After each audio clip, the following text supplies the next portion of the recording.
субботника «Добро в село».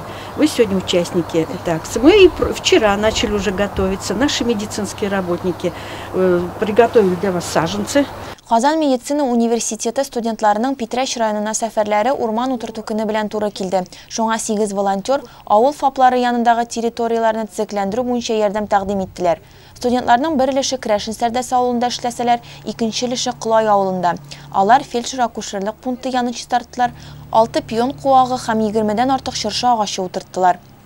То есть каждую неделю по субботам мы выезжаем в различные, так скажем, районы. 1 сентябрьдән әлеге акция эшли башлады. Атна сайын шимбә көннәрендә без районнарга, авылларга юл тотабыз. Фапларга ярдәм итәбез, җирле халыкка акциялар оештырабыз. Кылай фельдшер-акушерлык пунктына Питрәч район хастаханәсе волонтерлары да килгән иде. Алар өлкән яшьтәге кешеләрне кабул иттеләр. Вот давление. Поднимается? Учитывая то, что идет декада пожилых, Өлкәннәр декадасы барганга монда участок терапевты Шәфкать Туташы лаборант килделәр.